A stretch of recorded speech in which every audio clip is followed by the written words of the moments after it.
Boa noite a todos. Se você puder abrir a sua Bíblia no livro de Hebreus, capítulo 10. Hebreus, capítulo 10, no versículo 32. Hebreus 10, 32.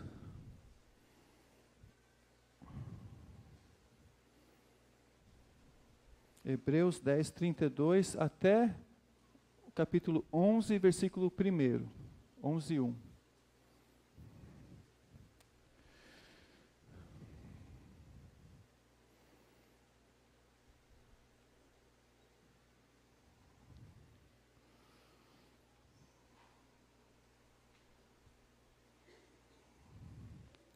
Hebreus 10, 32 diz assim: Lembrem-se dos primeiros dias depois que vocês foram iluminados, quando suportaram muita luta e muito sofrimento. Algumas vezes vocês foram expostos a insultos e tribulações, e outras ocasiões fizeram-se solidários com o que assim foram tratados. Vocês se compadeceram dos que estavam na prisão e aceitaram alegremente o confisco dos seus próprios bens, pois sabiam que possuíam bens superiores e permanentes. Por isso, não abram mão da confiança que vocês têm. Ela será ricamente recompensada. Vocês precisam perseverar, de modo que, quando tiverem feito a vontade de Deus, recebam o que Ele prometeu. Pois em breve, muito em breve, aquele que vem virá e não demorará. Mas o meu justo viverá pela fé, e se retroceder, não me agradarei dele. Nós, porém, não somos dos que retrocedem e são destruídos, mas dos que creem e são salvos. Ora, a fé é a certeza daquilo que esperamos e a prova das coisas que não vemos. Vamos orar, irmãos? Senhor, nós te agradecemos por essa oportunidade de podermos ler a sua palavra neste culto. Pedimos tua orientação, pedimos, Deus, que o Senhor também sonde os nossos corações e a tua graça, que nos ilumine e que nos ensine. Mas a tua graça, Senhor, que nos possa estar convencendo, motivando, fortalecendo, mudando, transformando. Pedimos, Deus, a tua bênção em nome de Jesus. Amém. Amém. O livro de Hebreus, ele é uma carta que defende a superioridade de Cristo sobre o judaísmo, a superioridade de Cristo, Cristo como superior.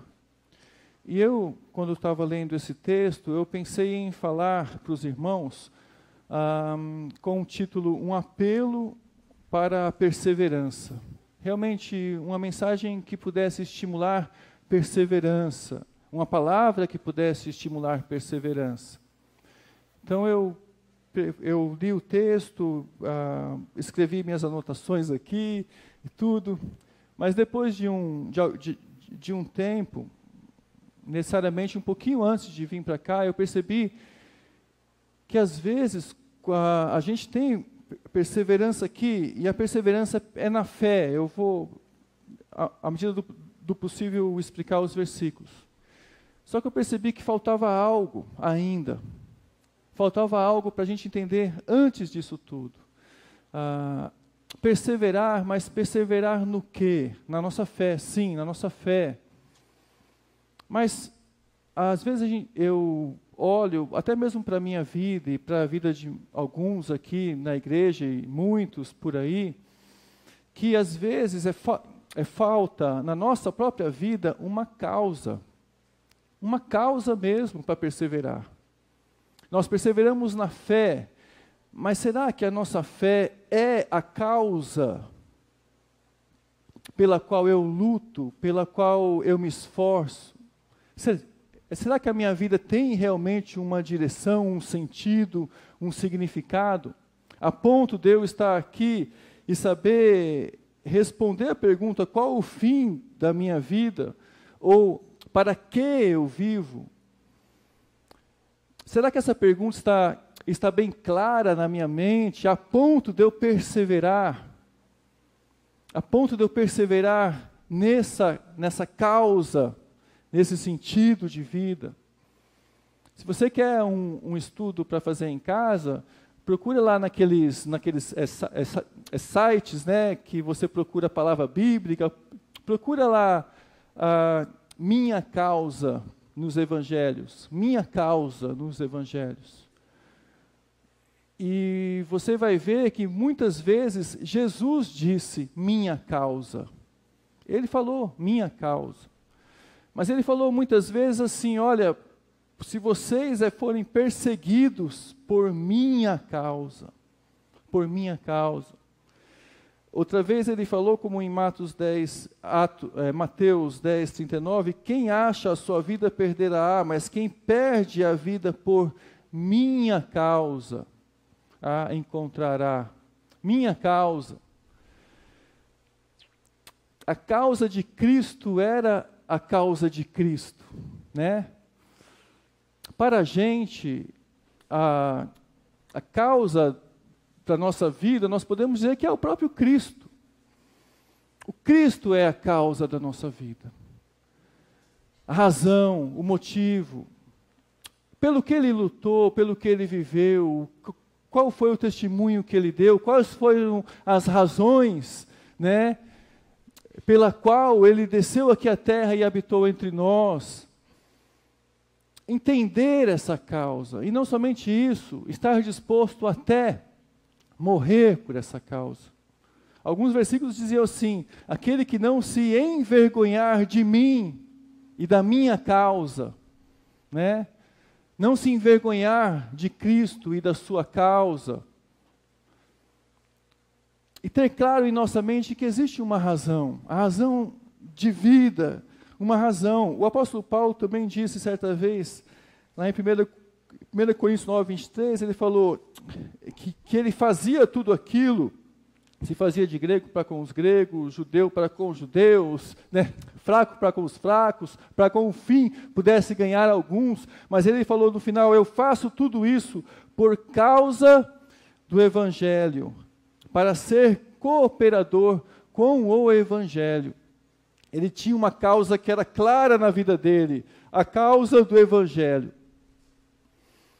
Então, às vezes eu me pergunto, será que nós temos aqui agora, na nossa mente, bem claro qual é a nossa causa?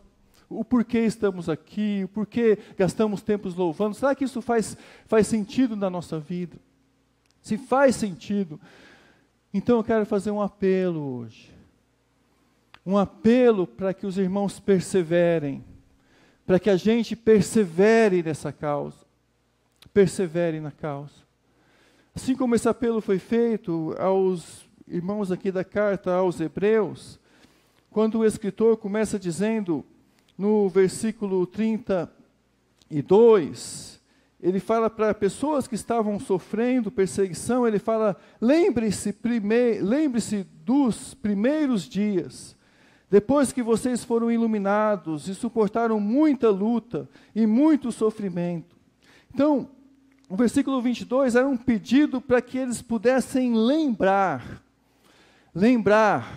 do passado, lembrar da sua conversão, lembrar das suas lutas que eles enfrentaram, que eles haviam tido em suas vidas. Mas aquela ideia de que talvez eles enfrentaram aquela luta no momento em que eles se converteram, que eles entenderam o Evangelho. Quando eles entenderam o Evangelho, eles abriram mão de muita coisa. Eles tinham se convertido a uma causa, a uma verdade que havia transformado a vida deles.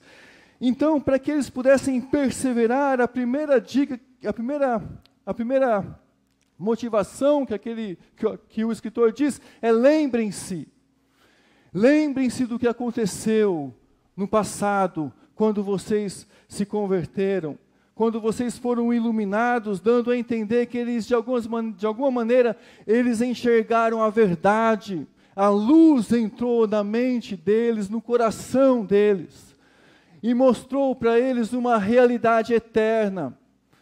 E eles entenderam isso.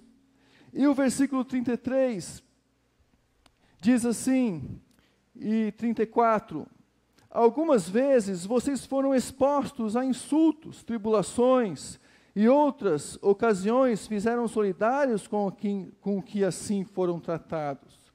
Vocês se compadeceram do que estavam na prisão e assentaram alegremente o confisco dos seus próprios bens, pois sabiam que possuíam bens superiores e permanentes. Eram pessoas que passaram por momentos difíceis de perseguição, que sofreram perseguição moral, foram insultadas, que sofreram perseguição, onde sofreram tribulação e tirou a paz, perderam a paz por causa da fé que encontraram.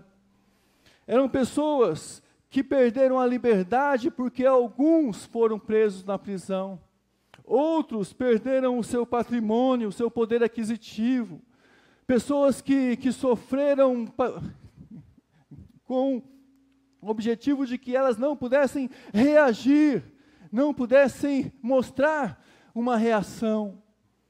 Mas as pessoas que fizeram isso, acho que não entendiam muito bem o que era a igreja, né? Os perseguidores, às vezes, eles não entendem muito bem o que é a igreja, o que é pessoas que têm fé verdadeira, que lutam por uma causa. Pessoas que lutam por uma causa, quando são perseguidas, elas levantam, elas se firmam, elas mostram o porquê estão ali. Então aqueles irmãos suportaram com alegria o confisco dos seus bens. Por quê? Porque eles entenderam que tinham um patrimônio superior. Então eles suportaram isso com alegria. E suportaram alegremente. Esse tipo de perseguição só ressaltava a fé. Mas aí a gente começa a entender onde nós temos que perseverar. E onde o escritor de Hebreus mostra aqui que é para a gente perseverar. Ele diz primeiro, lembrar.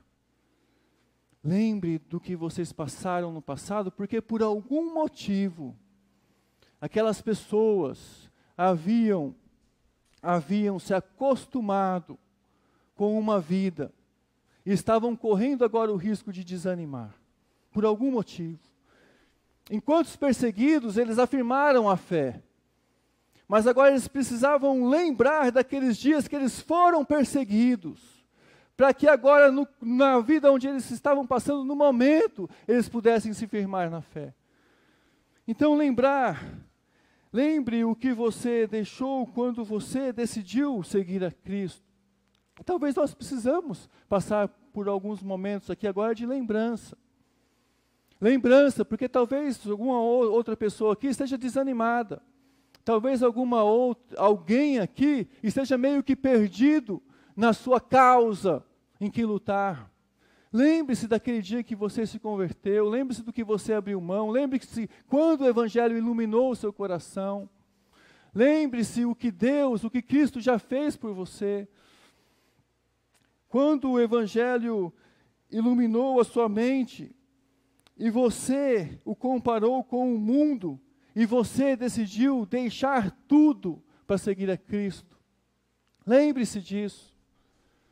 Nós hoje vamos celebrar a ceia, e na ceia, quando Cristo diz, quando nos dito para fazermos em memória de Cristo, em memória de mim. Lembrar do desejo de se aproximar de Cristo, lembrar de Cristo, de quem Ele foi, do que Ele viveu, do que Ele fez, mas lembrar dEle, daquele desejo que a gente tem de se aproximar dEle e trazer na nossa memória e procurar lembrar os melhores momentos da nossa vida, da nossa conversão. Lembrar disso, mas que isso não nos afaste de Cristo. Lembrar disso para que sondar o nosso coração, para ver se tiver algo aqui que afaste o nosso coração, ou que está afastando nossa vida do Cristo. Que a gente se arrependa. E que a gente pense no nosso coração que nós não podemos nos afastar dele. E crer e fazer aqueles melhores momentos da nossa fé, do nosso desafio, da causa pela qual lutamos. Reviver isso em nosso coração. E trazer a memória, e a ceia é esse momento de trazer a memória e reviver, e encontrar novas perspectivas mais nessa causa, e vencermos por causa de Cristo. Lembre-se disso, lembrar de Cristo, do seu amor, do seu sacrifício e de sua justiça. Então ele fala, lembre-se disso. O risco maior, irmãos, e aí a gente começa a pensar hoje que o risco maior talvez não é sucumbir diante de uma perseguição mundial, uma perseguição inicial de fé, aquela perseguição. Talvez o risco maior não seja esse. Talvez o risco maior seja que a gente se esqueça de que um dia houve uma perseguição. De que um dia houve aquele tempo em que sofremos pelo Evangelho. Talvez o risco de uma acomodação. Talvez esse risco seja maior. O risco de que aos poucos nós vamos nos acostumando com uma vida de pecado. Talvez esse risco seja grande em nossa vida. Precisamos lembrar disso. E não abrir mão da nossa confiança. Aqueles irmãos aqui do livro de Hebreus, eles aceitaram com alegria o confisco dos bens, porque eles entenderam que tinham um patrimônio superior maior. Eu imagino como se fosse uma história mais ou menos assim, para ilustrar. Eu sei que não vai ser assim, mas vou tentar ilustrar com uma história simples. Vamos supor que você vá comprar pão em sua casa. Você pega ali R$10, vai lá comprar pão para tomar café, tarde fazer um café com leite. Só que você ganhou um diamante, e esse diamante tem um valor inestimável, mais de R$1 milhão. Mas é um valor muito grande, porque além de custar muito dinheiro, ele tem um valor para você. Só que naquele momento em que você foi comprar pão, você simplesmente deixou ele dentro de uma caixinha no guarda-roupa. E aí você deixou lá, fechou a porta, tudo, e foi comprar o pão. Só que quando você foi comprar o pão, você lembrou que você esqueceu os R$10. Só que você esqueceu os R$10 em cima da caixinha, onde estava o diamante. Então você volta para a sua casa, e aí você vê que a porta da sua casa foi arrombada, e alguém entrou na sua casa. E você logo pensa, vou correndo ver se o ladrão pegou o diamante. Quando você abre a porta do guarda-roupa, você vê que os R$10 não estão em cima da caixinha onde está o diamante. E aí você pega e corre e abre a caixinha. E aí você vê que o diamante está lá. E aí você respira aliviado, porque o diamante está lá. O ladrão roubou os R$10, mas não roubou o seu diamante. E a minha pergunta é, você fica alegre ou você fica triste? Triste ou alegre? Alegre ou triste? Quando você abre a caixinha e vê que o seu diamante está lá, você fica alegre. Você fica alegre, porque ele só roubou R$10. Nossa vida eterna, como se fosse esse diamante. E nós temos a garantia de que ninguém pode roubar esse diamante. Ninguém pode roubá-lo.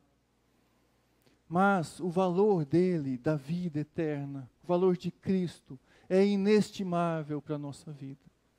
Ninguém pode roubar, mas é ali que está o nosso tesouro. O nosso tesouro está ali, não nos R$10.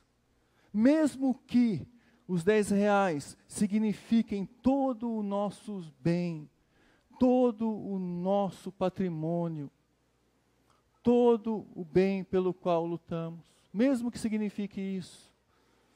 Ainda assim, quem tirar tudo isso não pode tirar o nosso valor principal.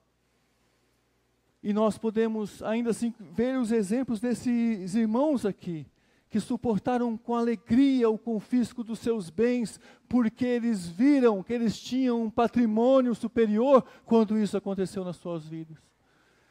E perseveraram. Então, ele fala no versículo 35, irmãos, essa confiança, versículo 35.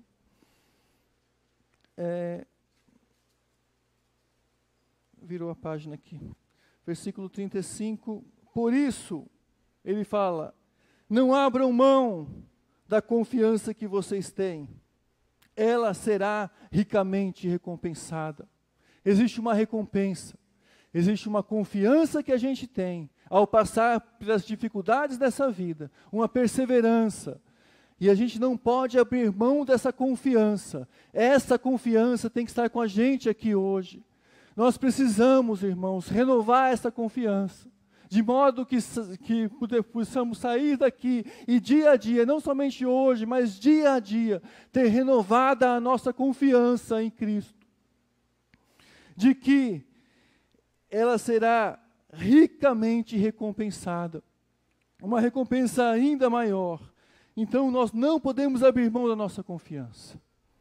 E eu quero pôr aqui alguns pontos da nossa fé, alguns poucos pontos, como por exemplo, crer na Trindade, ou crer na inspiração das Escrituras, crer na morte e ressurreição de Cristo, crer na salvação recebida pela fé, por meio da fé, crer na vida eterna com Deus, crer no julgamento de vivos e mortos, e crer que Jesus voltará, como ele fala aqui no versículo, crer que Jesus voltará, não abrir mão dessa confiança, o Senhor voltará.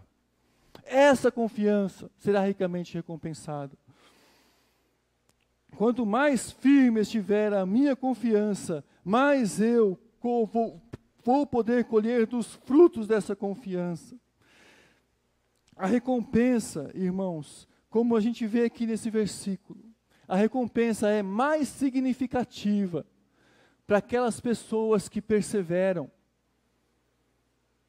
A recompensa eterna, a recompensa dessa confiança que vai ser ricamente recompensada, ela é mais significativa para as pessoas que perseveram na fé. Ela é mais significativa para aqueles que acreditam, que confiam. Ela é mais significativa. Eu lembro de uma história que aconteceu no seminário, no meu primeiro ano que eu estava lá, onde teve uma competição para as igrejas. E eu lembro que era uma competição onde todas as igrejas participavam, e a igreja que tinha me enviado para o seminário tinha um bom número de jovens naquela época. Dava para encher um ônibus, e eles foram para lá. E eles foram competir, a competição era de jovens. Só que eu já estava no seminário, eu participava de uma outra igreja, em Piracaia, uma igreja que tinha uns 4 ou 5 adolescentes na reunião, e nós fomos lá competir. Nós não ganhamos a competição, ficamos bem longe do primeiro lugar. Mas a igreja que eu participava ganhou.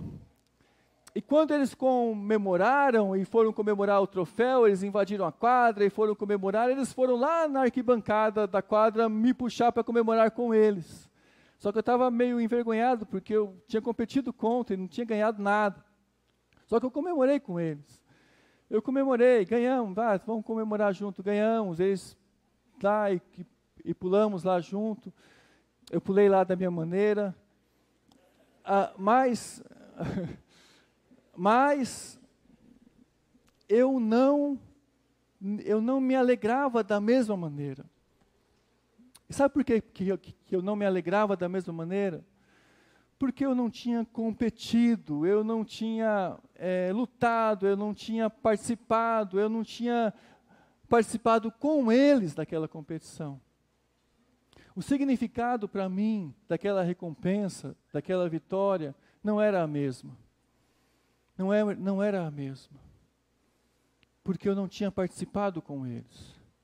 Aqueles que participam de lutas, aqueles que participam, e aqueles que confiam, e aqueles que permanecem firmes, certamente para esses, a recompensa é mais significativa, porque eles sabem o quanto foi duro cada momento difícil da vida que eles passaram. Eles sabem o quanto eles tiveram que perseverar em cada momento difícil. Então, em cada momento que eles confiaram, a recompensa se torna mais significativa, mais viva em seu coração. E o escritor fala: tende ânimo, vocês precisam perseverar e continuar confiando, porque a recompensa será ricamente recompensada, a recompensa de vocês. E no versículo 36, ele explica isso. Vocês precisam perseverar, de modo que, quando tiverem feito a vontade de Deus, recebam o que Ele prometeu. Vocês precisam perseverar. Porque quando vocês tiverem feito a vontade de Deus, na luta que vocês estiverem passando, vocês vão receber aquilo que Ele prometeu. E aqui eu quero ilustrar com uma história do Antigo Testamento. Lá de Moisés, de Josué, uma história bem conhecida nossa, porque Moisés e Josué passaram por muitas lutas no deserto, ficaram 40 anos no deserto. Só que antes deles ficarem 40 anos no deserto, quando Deus os libertou do Egito, e eles foram libertos e passaram aquele período até que mandassem os espias para espiar a terra, esse período foi mais ou menos de 1 ano. 1 ano se passou. 1 ano no deserto. 1 ano. 1 ano. Nós sabemos disso porque eles comemoraram uma Páscoa em Números 9, capítulo 9, versículo 1. Eles se juntaram e comemoraram a primeira Páscoa depois que saíram do Egito. 1 ano depois. 1 ano. E nesse 1 ano, Deus trabalhou com o povo. Deus deu leis, Deus deu o tabernáculo, Deus deu ali o livro de Levítico, de como usar o tabernáculo, Deus criou uma liderança, Deus formou uma liderança, Deus trabalhou com o povo nesse período de 1 ano. Só que nesse 1 ano, aquele povo se tornou insuportável. Insuportável. A ponto, vou ler aqui um texto de Números, capítulo 14, quando os espias foram enviados lá e voltaram e disseram que eles não entrariam naquela terra, porque eles não conseguiriam entrar. Deus falou assim para Moisés, Números 14, versículo 20, falou assim: o Senhor respondeu: eu os perdoei, conforme você pediu. No entanto, juro pela glória do Senhor, que enche toda a terra, que nenhum dos que viram a minha glória e os sinais milagrosos que realizei no Egito e no deserto, e me puseram à prova e me desobedeceram 10 vezes, nenhum deles chegará a ver a terra que prometi com juramento aos seus antepassados. Ninguém que me tratou com desprezo haverá. Ninguém que me tratou com desprezo haverá.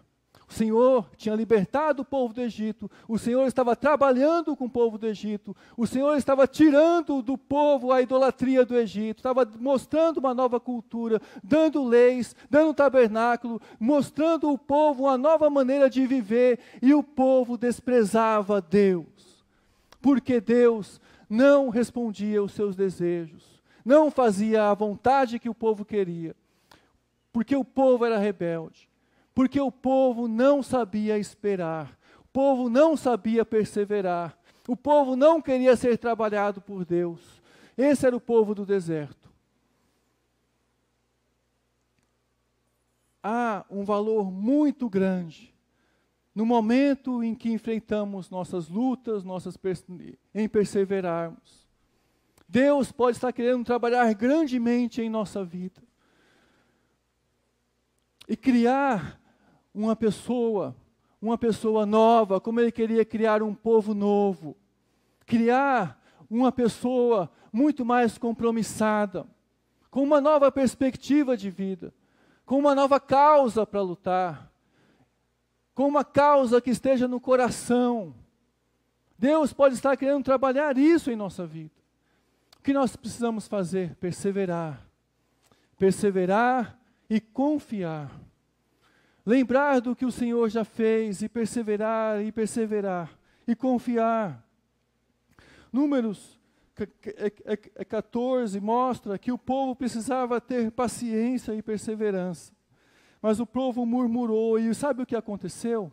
Sabe o que aconteceu com o povo? E esse povo de Israel no deserto é a ilustração aqui de Hebreus, aqui do livro de Hebreus, para que aquelas pessoas que não alcançaram a promessa.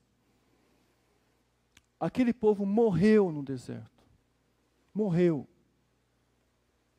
E o que Deus está falando aqui, e o que o livro escritor de Hebreus está falando aqui, também diz isso. Ele fala no versículo 39, nós, porém, não somos dos que retrocedem e são destruídos. Destruídos. O povo que murmurou no deserto, morreu no deserto.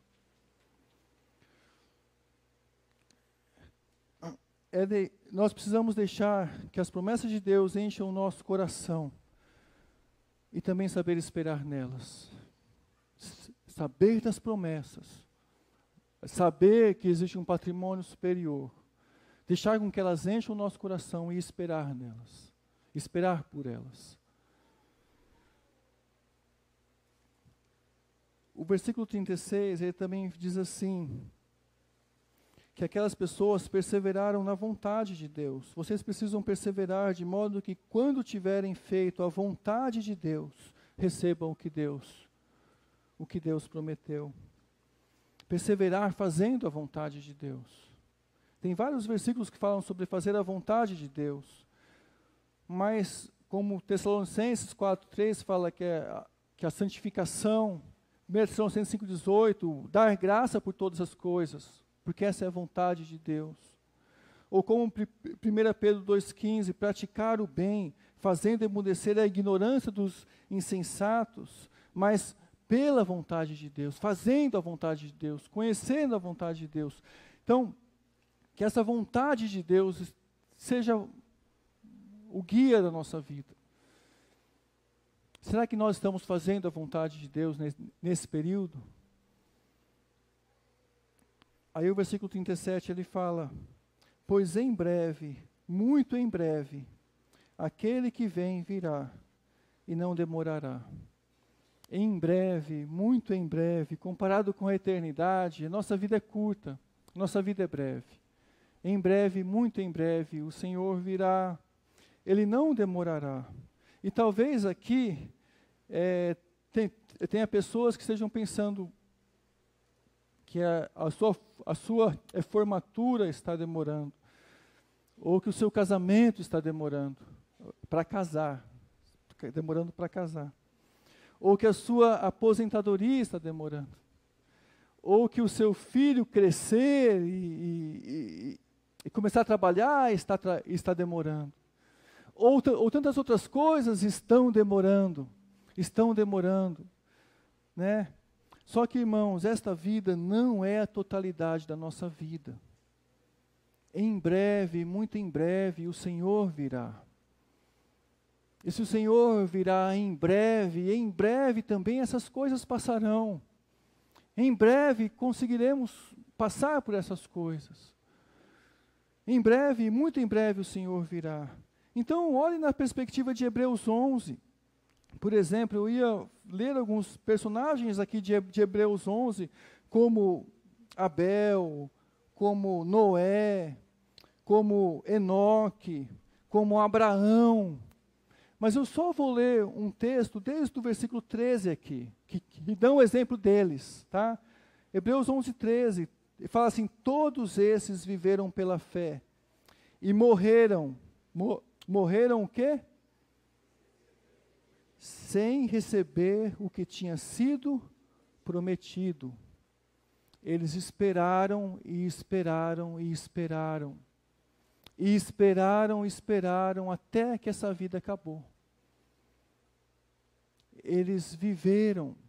Mas uma coisa muito importante aqui, é que as promessas de Deus tinham dado sentido e significado e consolo e ânimo e perseverança para a vida deles, a ponto deles viverem pela fé.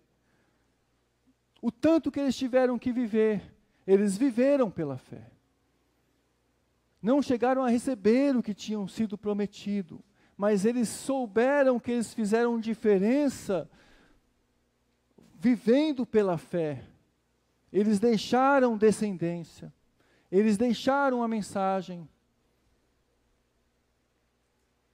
eles viveram pela fé. Aí fala assim: viram de longe saudaram, reconhecendo que eram estrangeiros e peregrinos na terra, assim como nós somos peregrinos aqui. Os que assim falam mostram que estão buscando uma pátria. Se estivessem pensando naquela de onde saíram, teriam oportunidade de voltar. Em vez disso, esperaram eles uma pátria melhor, isto é, uma pátria celestial. Por essa razão, Deus não se envergonha de ser chamado Deus deles e lhes preparou uma cidade. Que diferença daquele povo lá de Números, quando Deus disse aquilo daquele povo. Aqui Deus não se envergonha de ser o Deus deles, porque eles perseveraram. Irmãos, é no momento de luta, aonde mais podemos agradar a Deus, se mostrarmos nossa confiança. Não sei o que vai ter lá no céu, mas provavelmente não terá as lutas que terá aqui. Nesse momento, precisamos perseverar e confiar por uma razão. Não porque no céu o Senhor enxugará as nossas lágrimas. Não, pensando assim, lá não vai ter mais dor e Deus vai enxugar as minhas lágrimas. Não, mas pensando que o Senhor enxugará as nossas lágrimas. Jesus estará lá. E Jesus fará questão, Jesus, Deus, farão questão de enxugar as nossas lágrimas e nos preparar uma cidade com as promessas que Ele fez. Perseverar. Esse texto daqui, aquele que virá, não demorará, mas o justo viverá pela fé, que é o versículo 36 e 38, é o texto de Abacuque, escrito em primeira vez. Ele cita Abacuque. E Abacuque fala assim, lá no texto. Abacuque 2, versículo 2, ele fala assim: então o Senhor me respondeu, Abacuque fala, escreva claramente em tábuas, para que leiam facilmente. Escreva essa visão em tábuas, para que se leia facilmente, pois a visão é como se fosse um outdoor mesmo, fora, na rua, escrito grande, a visão, pois a visão aguarda um tempo designado, ela fala do fim e não falhará.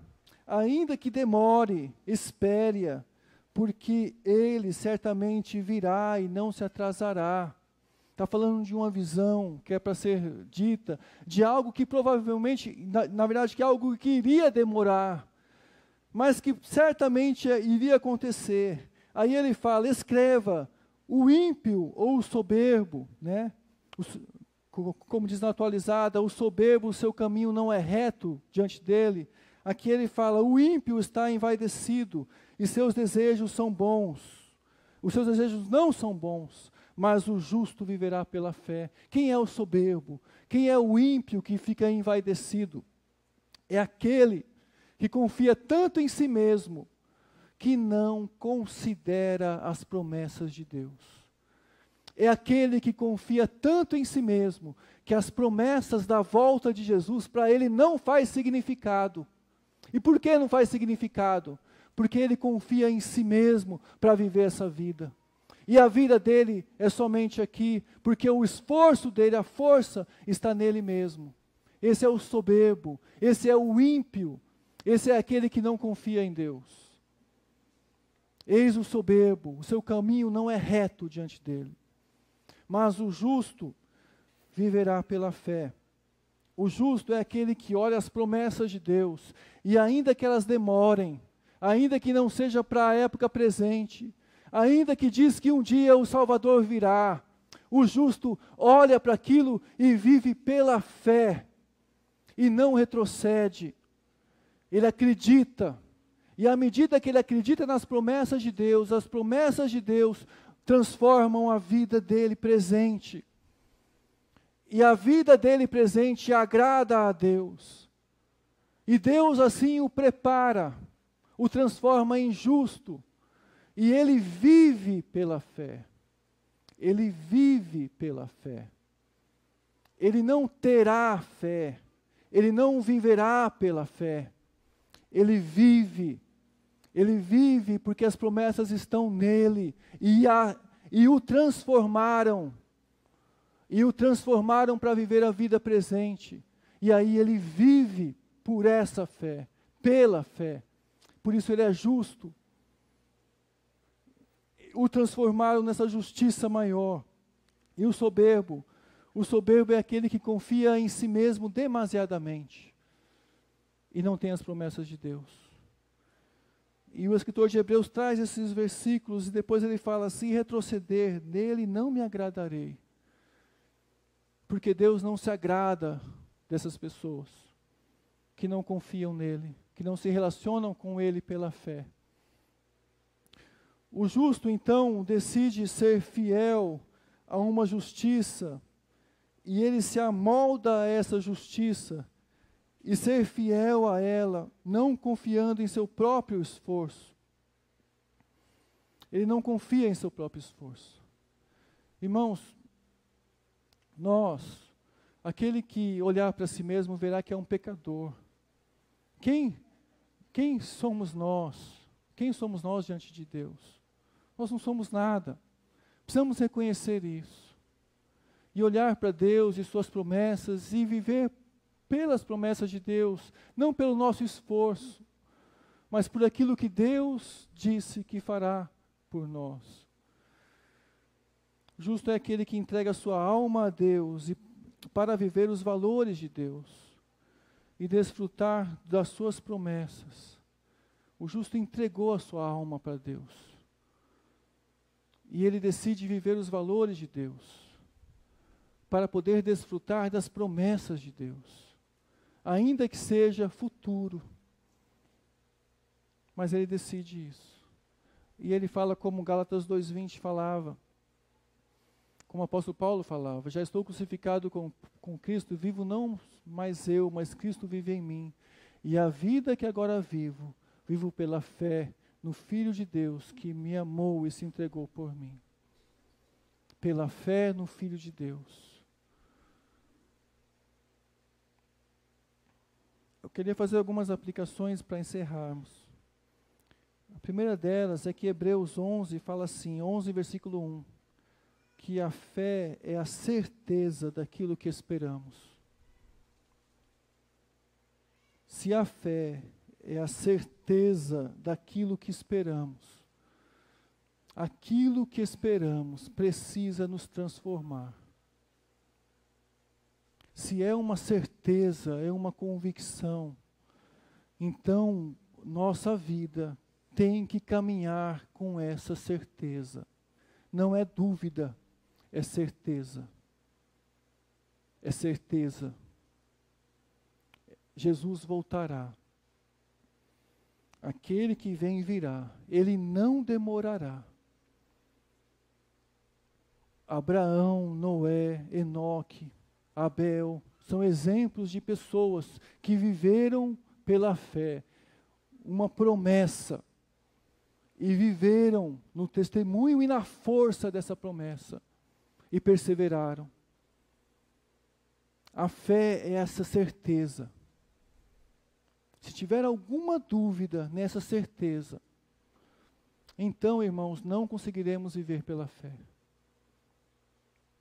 Certeza absoluta, absoluta, de vida eterna, de perdão, de Deus morando em nosso coração, de paz com Deus, de novo lar, de uma cidade sendo preparada para a gente, de um Deus que se agrada, mesmo quando passamos por tribulação, mas Deus está se agradando porque estamos firmes, somos pecadores, estamos sendo transformados, não merecemos nada, mas a graça de Deus está nos sustentando, e aqueles que confiam nessa graça, Deus se agrada deles. E fé é essa certeza. Fé é essa certeza.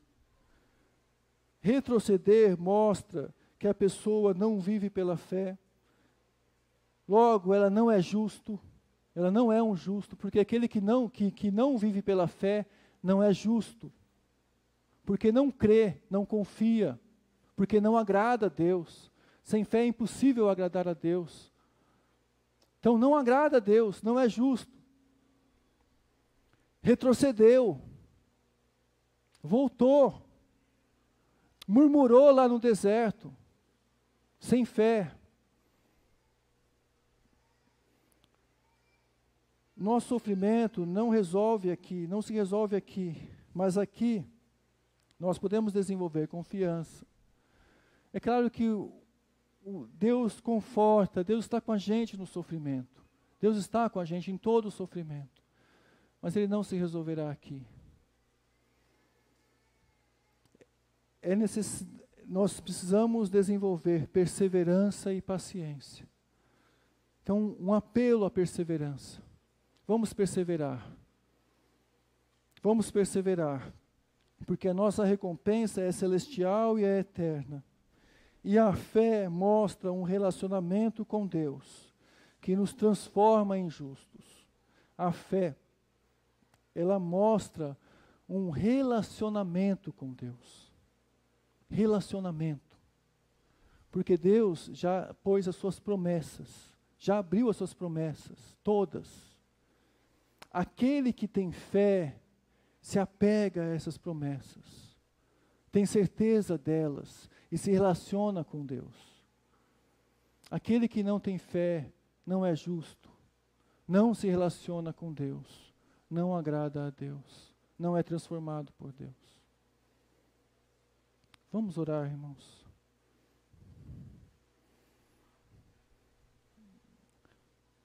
Avalie o seu coração. Qual a causa da sua vida? Por que causa você tem vivido? E decida viver pela causa do Evangelho. Decida viver por causa de Cristo. Perder a sua vida por causa de Cristo, para poder encontrá-la. E a partir disso, toma posse das promessas de Deus, todas elas, de vida eterna, de perdão, de salvação. E assuma um compromisso com você mesmo, não retroceder, mas confiar de todo o coração no Senhor.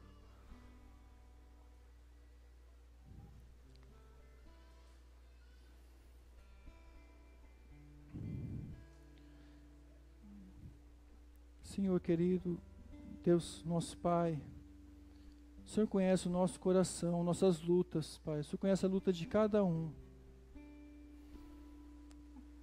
Que o Senhor possa renovar nossa fé, nos fortalecer, porque nós queremos perseverar. Nós queremos, Deus, no final de todas as coisas, que o Senhor se alegre com a nossa vida. Nós queremos que a nossa vida tenha significado para o Senhor. Nós te agradecemos pela salvação, te agradecemos porque o Senhor nos deu razão para viver. Nós não estamos aqui sem razão, Pai. Nós estamos aqui porque temos uma razão maior do que o mundo, uma razão eterna, um louvor e uma canção eterna. E nós confiamos em Ti e agradecemos ao Senhor por isso. Em nome de Jesus. Amém.